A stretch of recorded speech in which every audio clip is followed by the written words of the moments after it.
विधान परिषद चुनावों में भले ही पूरे उत्तर प्रदेश में बीजेपी का डंका बजा हो, लेकिन प्रतापगढ़ में राजा भैया की बादशाहत कायम है। राजा भैया का जलवा एक बार प्रतापगढ़ में फिर से देखने को मिला है और विधान परिषद के चुनाव में भी उनका डंका बजा है। विधान परिषद सीट से राजा भैया के करीबी व रिश्तेदार अक्षय प्रताप सिंह चुनाव जीतने में सफल रहे। उन्होंने बीजेपी के हरिप्रताप सिंह को हराया, जबकि समाजवादी पार्टी के प्रत्याशी विजय यादव तीसरे स्थान पर रहे। प्रतापगढ़ सीट से भाजपा ने पूर्व विधायक हरिप्रताप सिंह को मैदान में उतारा था।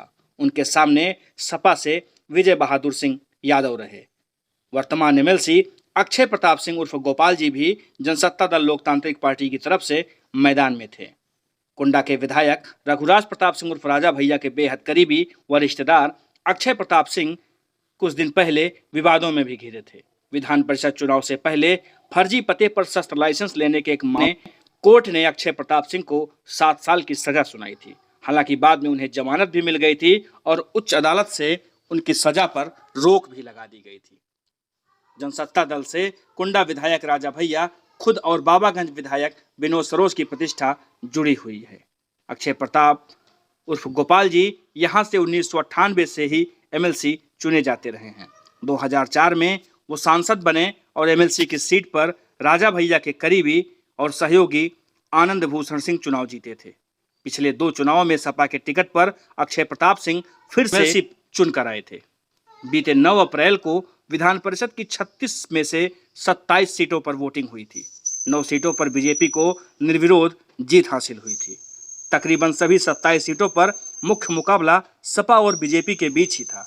कहीं कहीं निर्दलीय प्रत्याशी भी टक्कर दे रहे थे। मामला त्रिकोणीय था, लेकिन सूबे की बात करें तो केवल वाराणसी में माफिया ब्रजेश सिंह की पत्नी अन्नपूर्णा सिंह, मऊ और आजमगढ़ की सीट से यशवंत सिंह के बेटे ऋषु और प्रतापगढ़ से राजा भैया के करीबी और जनसत्ता दल के प्रत्याशी अक्षय प्रताप सिंह को छोड़ दिया जाए तो पूरे प्रदेश में बीजेपी का डंका बजा है।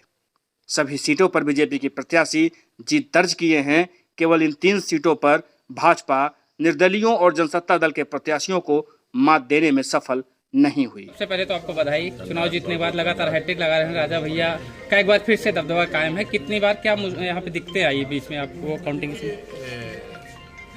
कोई भी चुनाव हो तो संघर्ष तो रहता है, लेकिन जो भी हमारे मतदाता थे, चुनाव हमारे मतदाता लड़ रहे थे और इसलिए कोई ऐसी दिक्कत नहीं थी। सत्ता के खिलाफ चुनाव लड़ते, पूरी मशीनरी लगी हुई थी। बराबर लगातार हम लोग लड़ते रहे। मायावती सरकार में भी चुनाव लड़े। मायावती का जो स्नेह था, उन्होंने 38 प्रधानों पे हमारे गैंगस्टर लगवाया था, तमाम चीज़ें, ऐसी कोई बात नहीं। जब मतदाता अपना चुनाव समझ के लड़ता है तो स्थितियाँ दूसरी होती। क्या लग रहा था बीच बीच में ऐसी अफवाहें फैले कि पैसे बांटे जा रहे हैं? कई बार वीडियो चुनाव में तो चलता रहता है, ये सब चीज़ें चलती रहती है। चुनाव में पैसा बांटना, ये सब चीज़, दबाव बनाना, ये सब चलता रहता है। लेकिन जब मतदाता साथ होते हैं और मतदाता अपना चुनाव समझ के लड़ते हैं तो स्थितियाँ यही होती। सर, एक बड़ी जीत है, क्या कहेंगे इस पे जो मतदाता है उनके लिए? ये आदरणीय राजा भैया और जनसत्ता दल के प्रति लोगों का स्नेह है। और दूसरा, ये चुनाव जो है, इस जीत का श्रेय माननीय प्रधान बीडीसी को जाता है। उनकी जीत है।